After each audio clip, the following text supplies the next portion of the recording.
오늘 하나님께서 주시는 말씀 우리 보겠습니다. 베드로전서 5장 6절 7절입니다.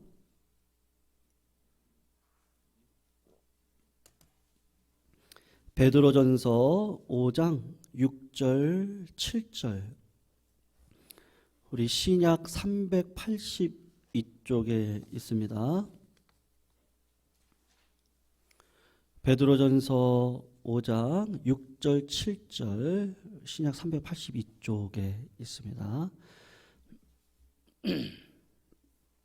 우리 같이 한번 읽을까요? 두 구절 우리 같이 천천히 함께 읽도록 하겠습니다. 읽습니다. 시작.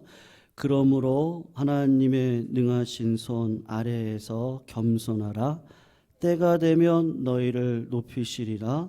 너희 염려를 다 주께 맡기라. 이는 그가 너희를 돌보심이라. 아멘. 성도님들, 한 달 전에요, 믿음에 대해서 금요기도회 때 좀 말씀의 은혜를 나눠야겠다라는 생각이 들어서 히브리서의 말씀을 가지고 이제 믿음의 본질, 그리고 믿음의 은혜, 그리고 믿음과 시간의 연관성 속에서 모세, 그리고 누구죠? 야곱, 이런 사람들을 저희들이 살펴보았습니다. 그래서 오늘은 그 믿음과 시간의 주제 속에서 이제 마지막 시간을 갖고요. 다음 금요일 날에는 믿음과 염려의 관계성 속에서 우리가 구체적으로 어떻게 신앙생활을 할 것인지, 그리고 그 다음 시간은 믿음과 지혜라는 주제를 가지고 계속해서 은혜의 시간을 나누는 시간으로 같이 갖도록 하겠습니다. 오늘은 믿음과 시간의 마지막 주제라고 할 수 있는데요. 끝도 보이지 않는 길을 걸어갈 때 하나님께서 우리의 믿음의 실존을 어떻게 가지고 가기를 원하시는지에 대해서 은혜를 나누는 시간 우리 갖도록 하겠습니다. 성도님들, 인생을 살아가다 보면 잘 될 때도 있고요. 또 내 생각과는 다른 길을 걸어갈 때가 있습니다. 남들은 빨리 가는 것 같은데 이렇게 나만 이렇게 느리게 간다라는 생각을 하게 되는 때가 있는 것이죠. 예를 들면 어떤 친구는 학교를 졸업하고 좋은 직장에 들어가서 초고속 승진을 하고 그리고 탄탄대로를 걸어가는 것 같습니다. 그런데 나는 아직 어떻습니까? 시작도 못했습니다. 남들은 이렇게 보면 130km, 막 150km, 막 그렇게 달려가는 것 같은데, 나는 그 아기 자전거 있죠? 세발 자전거 타고 진짜 5km도 안 나오는 속도로 달리고 있는 것 같은 그런 마음에 우리가 빠질 때가 있습니다. 그러니까 정지된 느낌이죠. 그리고 왜 내 길은 이게 끝도 보이지 않을까? 그리고 왜 이렇게 느리게 가는 걸까? 인생이 자기 마음대로 되지 않습니다. 여기서 제가 던지고 싶은 질문은 이건데요. 잘 될 때는 하나님이 크게 역사하신 것이고, 안 될 때는 하나님이 별로 역사하시지 않는 겁니까? 제가 오늘 나누고 싶은 주제입니다.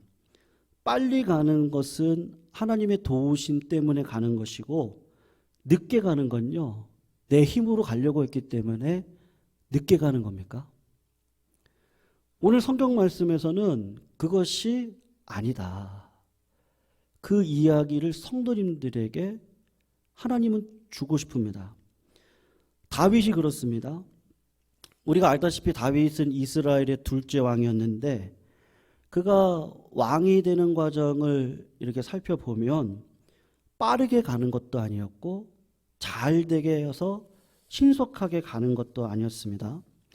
그가 사무엘 선지자로부터 이스라엘 왕으로 기름 부음을 받고 실제로 왕이 되어지는 과정을 지켜보면 더디고 느리고 거친 행로를 걸어가고 있습니다. 성경이 다윗이 사무엘 선지자로부터 기름을 받았을 때의 나이가 얼마인지는 정확하게 이야기를 하고 있지는 않는데요. 사울이 다윗이 골리앗과 싸우러 갈 때 했던 말이 있습니다. 그 말이 뭐냐 하면 네가 가서 저 블레셋 사람과 싸울 수 없다. 왜냐 하면 너는 소년이기 때문에 그렇다. 이렇게 이야기를 합니다. 그 당시 소년이라는 말은 청소년기를 이야기합니다. 그러니까 다윗의 나이가 15에서 한 17살 전후였을 겁니다. 그리고 다윗이 왕이 될 때를 분명히 이야기를 하는데 사무엘하 5장을 보면 다윗이 나이가 30의 왕위에 올라서 40년 동안 다스렸다.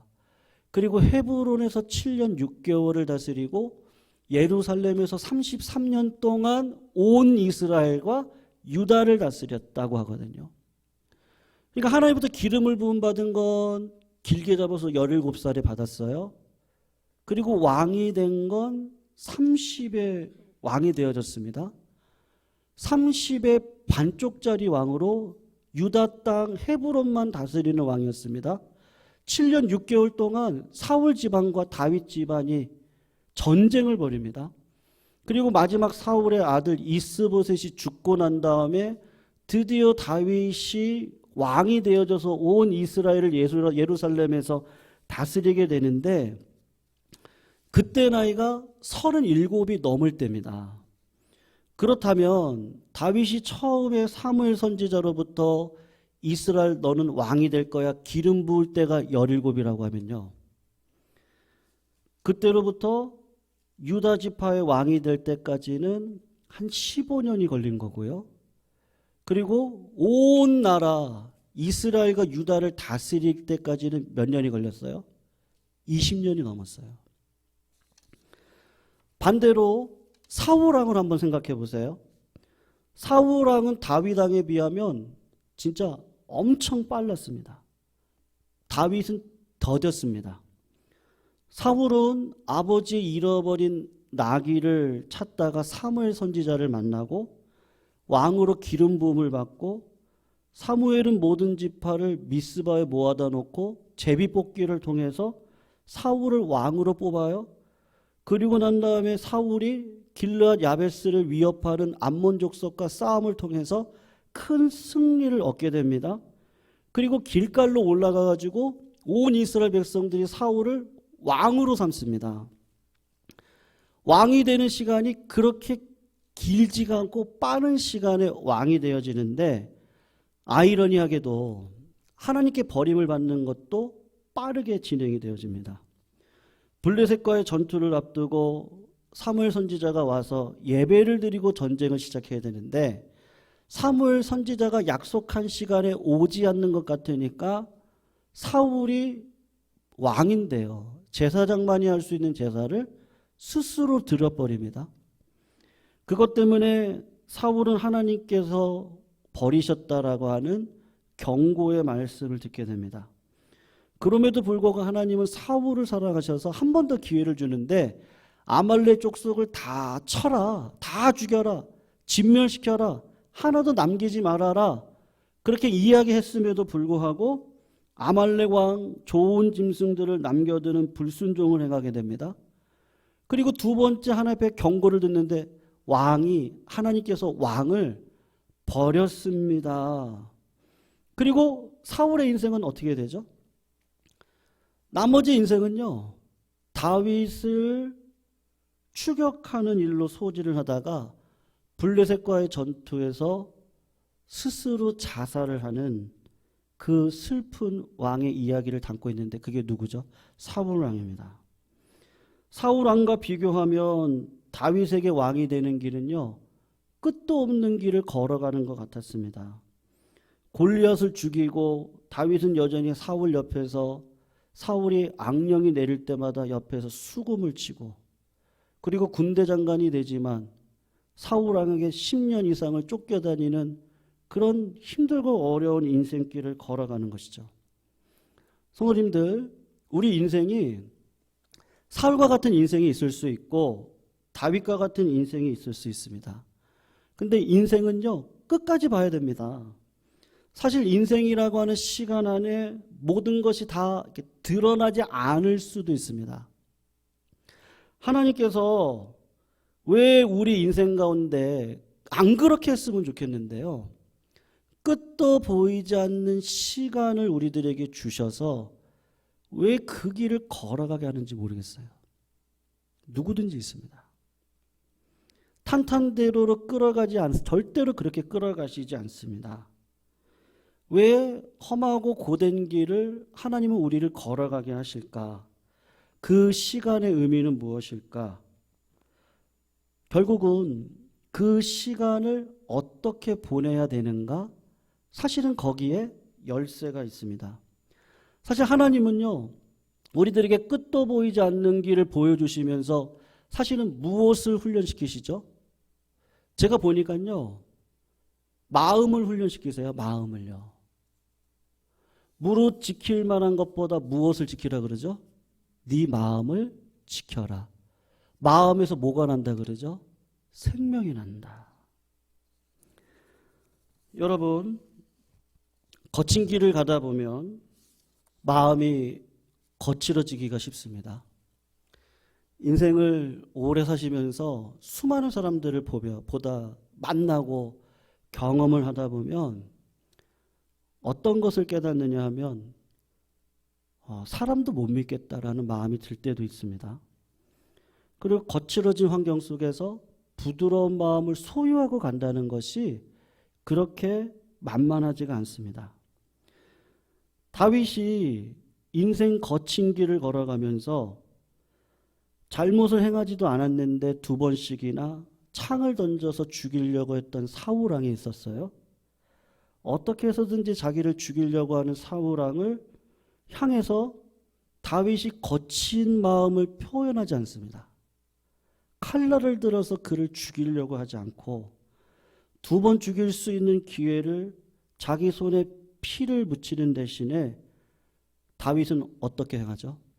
마음을 지킵니다. 마음을. 그 마음을 지킨다는 게 무엇일까요? 왜 다윗은 그 마음을 거친 세상에서 충분히 거칠게 살아갈 수 있는데 어떻게 그 마음을 지킬 수 있었을까? 2가지로 요약이 되어지는 것 같아요. 첫 번째로는 다윗이 붙잡았던 그 신앙의 내용입니다. 성도님들, 신앙은요 결코 맹목적이지가 않습니다. 그러니까 내가 믿는 신앙의 그 컨텐츠, 내용, 고백이 반드시 내 마음 가운데 들어가 있습니다. 다윗이 가지고 있었던 신앙의 내용이 뭐냐 하면요, 하나님을 사랑하는 자, 그 뜻대로 부르심을 입은 자들은 모든 것이 합력해서 선을 이룬다고 하는 신앙의 내용을 가지고 살아가고 있어요. 다른 말로 이야기하면 주권하고 섭리를 믿는 겁니다. 자신의 인생에 벌어지는 이 일들, 사울에게 쫓겨서 10년을 다니면서도 다윗의 마음 가운데는 무슨 일이 있습니까? 이 일을 허락하신 분이 누구예요? 하나님이에요. 나에게 원수를 붙이신 분이 누구예요?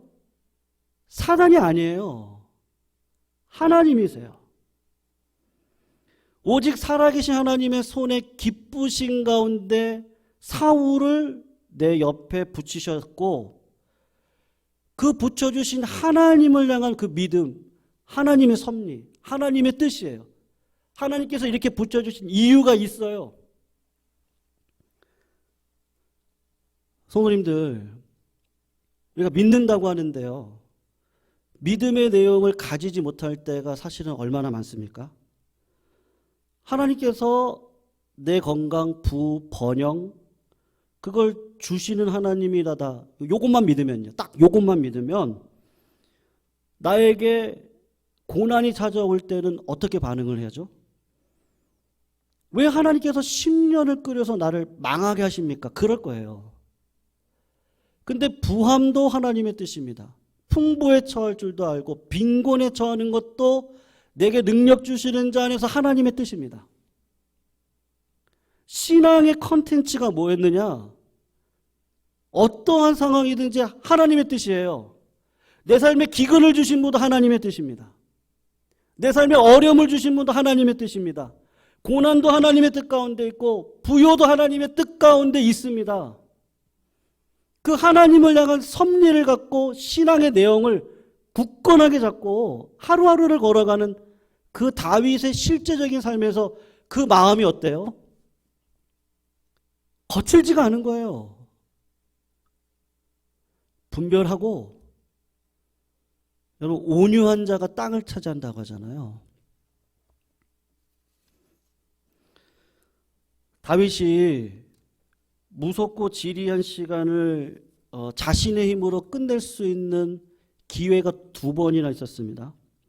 한 번은 엔게디 광야에서, 또 한 번은 십광야에서, 한 번은요 3,000명의 군인을 이끌고 엔게디 광야로 사울이 다윗을 쫓아옵니다.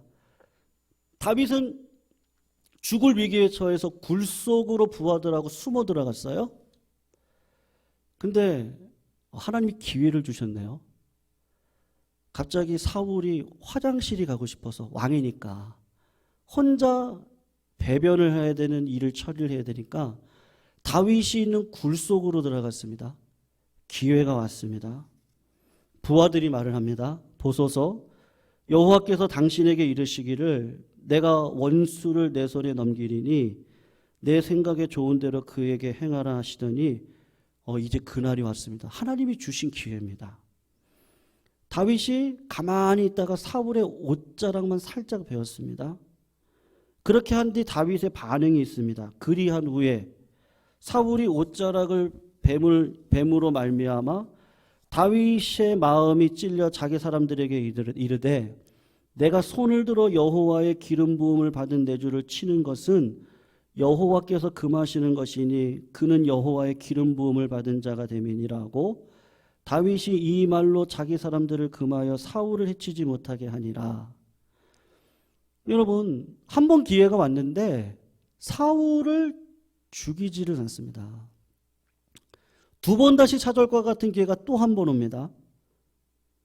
사울이 군대 3,000명을 거느리고 십광야 다윗을 추격할 때입니다.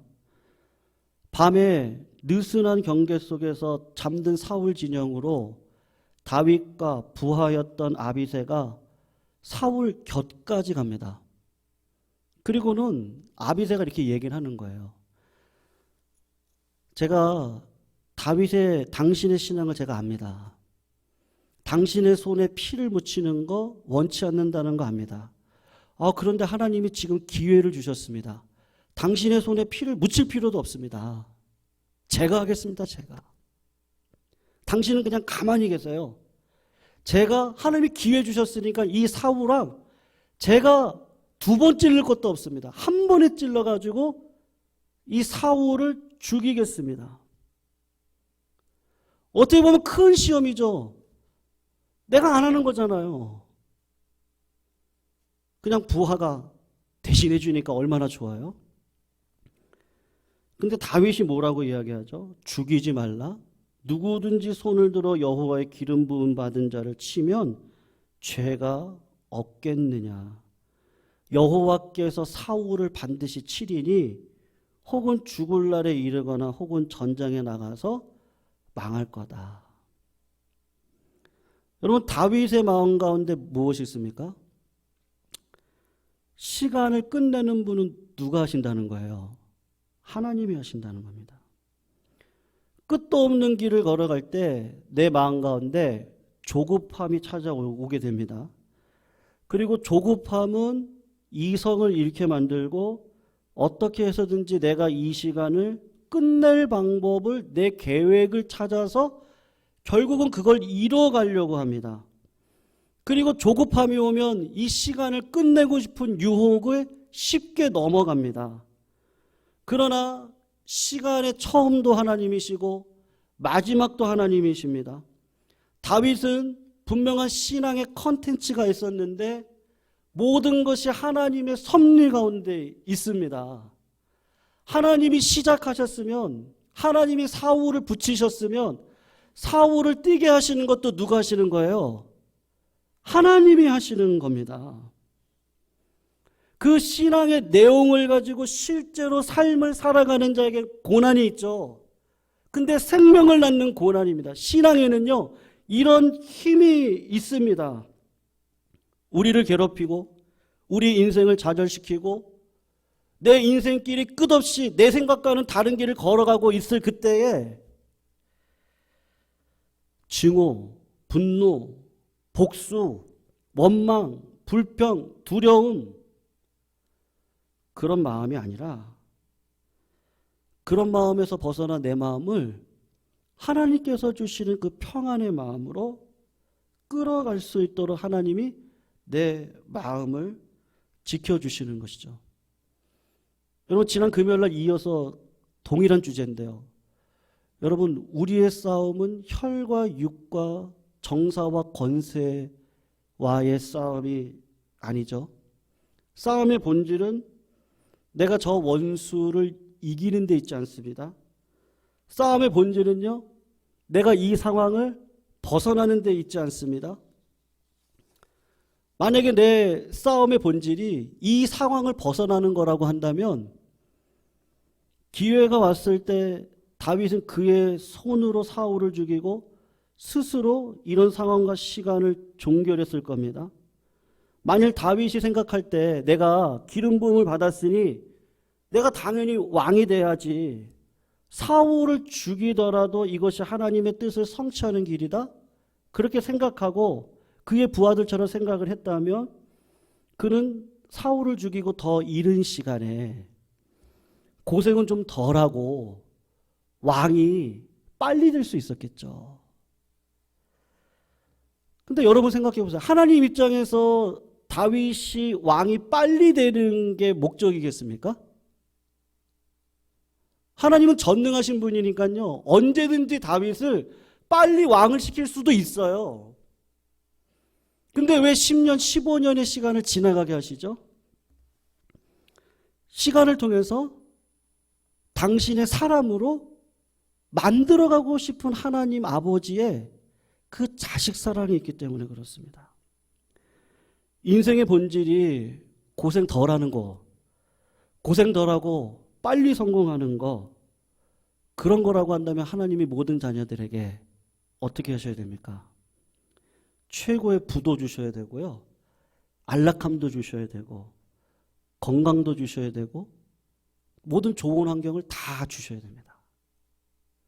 그런데 하나님의 뜻은요, 우리를 하나님의 자녀로 만들기 원하시거든요. 이 마음이 거칠어지고 미움으로 가득 차고 원망으로 가득 차고 절망 속에서 살아가고 그런 걸 원하시는 것이 아니라 내 마음이 하나님의 성품을 닮아가면서 영원한 나라에 합당한 자녀로 이 땅을 살아내는 일에 부족함이 없도록 왜 우리들에게 끝도 없는 고난의 길을 가게 하시는가? 그것은 내 마음을 붙들어서 생명의 근원이 이 마음에 있는데 이 마음이 하나님과 같은 마음이요. 성령의 열매가 뭐죠? 사랑이고 희락이고 화평이고 오래 참음이죠. 자비, 양성, 충성, 온유, 절제. 우리 신앙의 본질이 이 싸움을 빨리 끝내는 거, 빨리 응답받아가지고 이 길을 끝나는 거, 그리고 빨리 복받는 거, 그것이 아니고 하나님은 긴 시간을 두시고요. 왕을 빨리 만들 수 있죠. 근데 왕이 되고 난 다음이 문제죠. 왕이 됐는데 사울 왕처럼 하나님의 뜻과는 전혀 상관없이 자기 나라 위우기 위해서 자기 기념비를 세우고 자기의 명예를 끝까지 지키기 위해서 다윗을 10여 년을 추격해가는 그 험한 인생을 살지 않도록 하나님께서 다윗을 가르치기 위해서 했던 일이 무엇이죠? 끝도 없는 길을 걸어가도록 고난을 우리들에게 허락해 주시는 겁니다. 지내놓고 보면 허무한 시간 같고 남들은 빨리 가는데 나는 늦게 가는 것 같고 그러나 하나님은요, 그런 하나님이 아니십니다. 하나님은 영원의 하나님입니다. 믿으십니까? 하루를요 1000년 같게, 1000년을요 하루처럼. 하나님은 거대한 계획 속에서 우리 성도님들을 사용하기를 원하십니다. 어떤 사람으로요? 하나님의 사람으로요. 내 자녀다움으로요. 그 고결함으로요. 그 거룩함으로, 그 의로움으로 하나님을 쓰시기를 원하시는데, 그 마음이요, 그 마음을 붙들어 주시려고 하나님은 오늘도 시간 속에서 우리의 삶을 끌어가고 계십니다.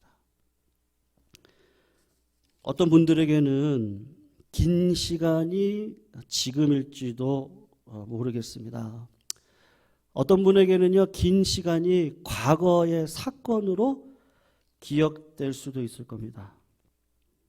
그러나 그런 긴 시간이 없이는 우리는 하나님의 사람으로 빚어질 수 없습니다.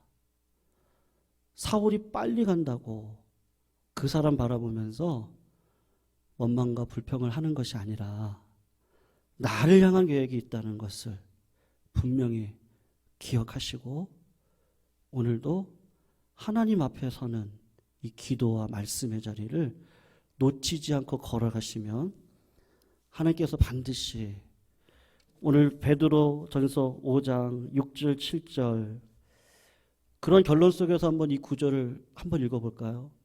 하나님 뭐라 그러시죠? 6절 7절이요. 그러므로 같이 읽습니다. 그러므로 하나님의 능하신 손 아래에서 겸손하라. 때가 되면 너희를 높이시리라. 너희 염려를 다 주께 맡기라. 이는 그가 너희를 돌보심이라. 능하신 손 아래 있습니다. 고난도요, 풍요도요, 어려움도요, 잘 되는 것도요, 다 주님의 능하신 손 안에 있습니다. 하나님의 때를 기다리며 겸손으로 앞잡이를 삼아 하나님의 영광을 드높일 수 있는 우리 성도님들이 다 되시기를 부탁드립니다. 지금 이 시간 힘들고 어려우실지라 할지라도 아까 우리가 불렀던 찬양이요, 나는 주의 길을 가리라. 십자가를 지는 길 같지만 내가 이 주의 길 가리라. 하나님이 반드시 승리를 주시리라. 하나님이 반드시 하나님의 마음을 나에게 주시고 그 마음을 알고 영혼의 생명 가운데 살아갈 수 있는 복락을 주시리라. 우리 이 마음으로 우리가 아까 불렀던 마지막 찬양 같이 불렀으면 좋겠습니다. 우리 같이 주의 길을 가리라 우리 이 찬양 부르시고 말씀 붙들고 함께 기도하는 시간 갖도록 하겠습니다.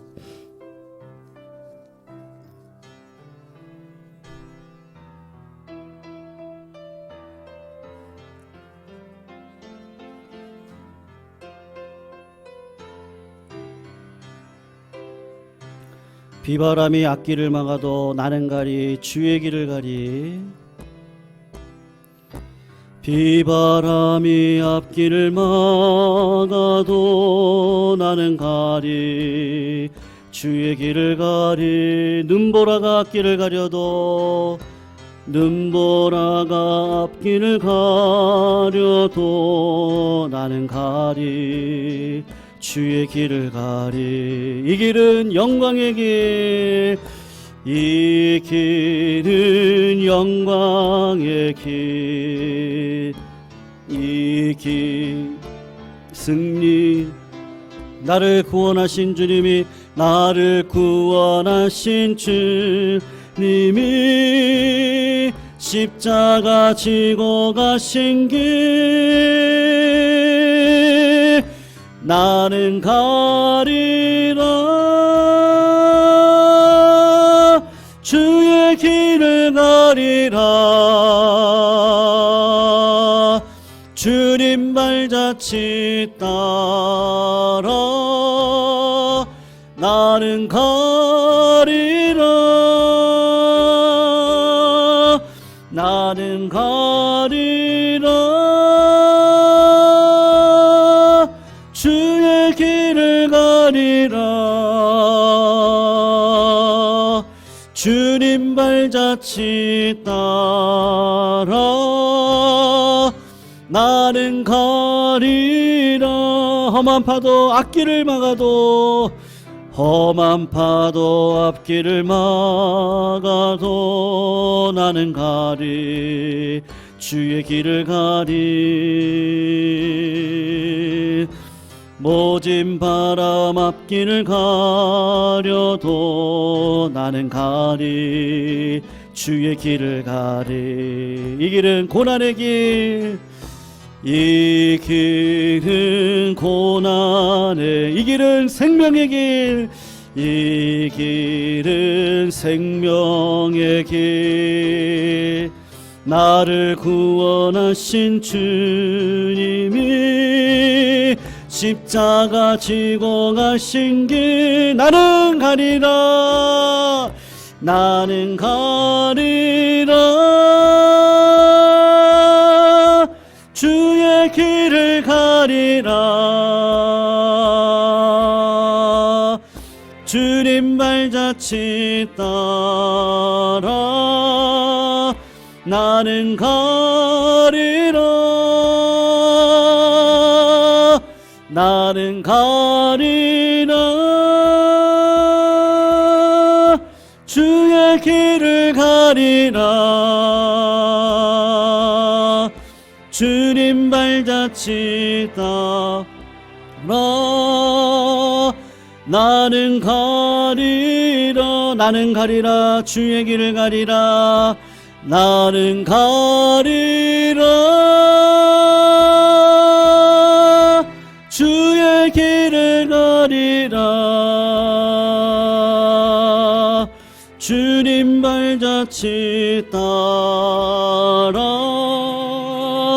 나는 가리라, 나는 가리라. 주의 길을 가리라. 주님 발자취 따라 나는 가리라. 우리 한 번 더 고백할까요? 나는 가겠습니다. 나는 가리라. 주의 길을 가리라. 주님 발자취 따라 나는 가리라,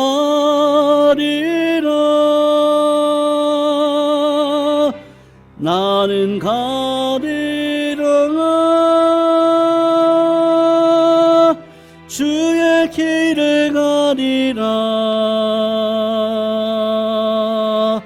주님 발자취 따라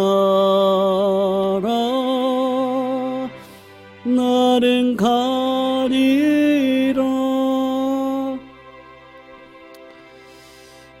네, 아마 하나님 왜 이 길을 저한테 주십니까를 가장 극심하게 고민했던 분은 아마 우리 주님이실 겁니다. 완전한 하나님이시고 완전한 인간이신 주님이 사람에게 침뱉음을 당하고, 네가 메시아 보면 내려와 봐라 조롱을 당하고, 근데 그것조차도 하나님의 섭리 가운데 있다는 것을 알고 기쁨으로 십자가를 지고, 주님 저들의 죄를 용서하여 주시옵소서, 저들이 하는 것을 알지 못합니다. 오히려 그 마음이 거칠어지지 않고 부드럽고 온유한 마음으로 십자가를 졌던 그 주님은 하나님을 통하여서 이 땅의 권세와 영광을 이어받고 그것을 우리들에게 또 유산으로 남겨주셨습니다. 끝도 없는 길을 걸어가고 계시는 우리 성도님들이 계시다면 오늘도 그 주님을 묵상하시고 기도하시면서 하나님께서 왜 나에게 이런 길을 허락하셨는지 뜻을 묻고, 그 뜻이 분별되어지면 믿음 안에서 오래 참음으로 하루하루를 또 살아가시다 보면 하나님께서 반드시 은혜의 길로 저희들을 인도해 주실 줄로 믿습니다. 그것이 내 눈에 보여지지 아니하는 것이라 할지라도 우리의 마음을 살피시는 하나님께서 그래 네가 내 자녀다 그렇게 칭찬하시고 우리를 영혼의 삶으로 이끌어가게 하실 줄로 믿습니다. 오늘도 그 주님의 삶을 묵상하며 그 주님의 길을 걸어가는 나에게 하나님 이 마음 흔들리지 않고 주님 기뻐하시는 또 하나님의 마음에 합한 마음으로 이 땅을 살아낼 수 있도록 하나님 나에게 순전함과 은혜를 허락하여 달라고 지금 같이 한번 기도하셨으면 좋겠습니다. 우리 더불어서 이번 주일은 어린이 주일로 지키는데요. 우리 다음 세대들을 위해서 한번 기도했으면 좋겠습니다. 저는 개인적으로는 이렇게 기도합니다. 우리 아이들이 기도의 맛을 아는 자들 되게 해주시고 성령의 그 음성을 듣는 자들 그리고 말씀을 따라 이 땅을 살아갈 수 있는 자들이 다 되어지기를 원합니다. 네, 우리 부모들도 다 부족하지만 하나님 주셔서 이 길 걸어오게 하셨듯 우리 자녀들 시간이 흘러가면서 시간 속의 고난과 연단 속에서 하나님의 은혜를 아는 자들로 이 땅을 살아갈 수 있도록 역사해 달라고 같이 한번 기도하시고 우리 어린 영혼들 우리 다음 세대들 하늘의 지혜를 주셔서 하나님 이 세상 속에서 머리로 살아갈 수 있는 은혜도 더해 달라고 우리 지금 같이 한번 기도하시고요. 우리 자녀들의 안위의 문제 또 가정의 믿음의 뿌리가 내려지는 문제 또 직장의 문제 또 결혼의 문제 여러 가지 넘어야 될 산들이 많이 있습니다. 우리 자녀들이 믿음으로 모든 것들을 잘 감당할 수 있는 은혜 하나님 임마누엘의 복을 허락하여 주셔서 우리 자녀들 결국엔 복의 근원으로 세워질 수 있도록 역사해 달라고 이 시간에 특별히 우리 자녀들 위해서 같이 기도하시고 고난 속에서 연단케 하시고 반드시 피할 길을 허락하신 하나님 앞에 우리 시간 먼저 감사와 기쁨의 마음으로 주여 한번 크게 외치시고 우리 기도 제목 가지고 함께 하나님 앞에 기도 올려드리면서 주님 만나는 시간 갖도록 하겠습니다. 우리 주여 한번 크게 외칩니다. 주여 사랑하는 하나님 감사합니다. 오늘도 하나님께서 허락하여 주신 예기치 않았던 끝도 없는 길을 걸어가는 저희들일 수도 있습니다. 아니면 과거 속에 이 길을 걸어왔던 또한 저희들의 모습도 있습니다. 결국은 모든 것이 합력하여 선을 이루시겠다 하나님의 섭리 속에 오늘도 그 마음 붙들고 하나님 시험과 유혹 속에 넘어지지 아니하며 우리 주님 가지셨던 그 온유하고 부드러운 마음 우리도 소유하여 이 땅 가운데 하나님의 영광을 흘려보내는 그릇으로 쓰임밖에 부족함이 없도록 주님 인도하여 주시옵소서. 하나님 이 시간 간절히 기도합니다. 우리 허리에서 나온 자녀들 손자 손녀들 하나님 그들을 은혜 가운데 인도하여 주시기를 원하고 기도합니다. 먼저 성령의 사람 되게 하여 주십시오. 하나님의 음성을 들을 수 있는 자들 되게 해 주십시오. 눈과 귀가 열리게 하여 주십시오. 마음이 열려서 옥토밭 되게 하여 주셔서 임마누엘의 복락을 누리며 이 땅을 살아갈 수 있는 자를 되게 해주셔서 어떠한 상황 속에서도 하나님을 저버리지 않는 믿음의 뿌리의 용사들 다 되게 하여 주시옵소서.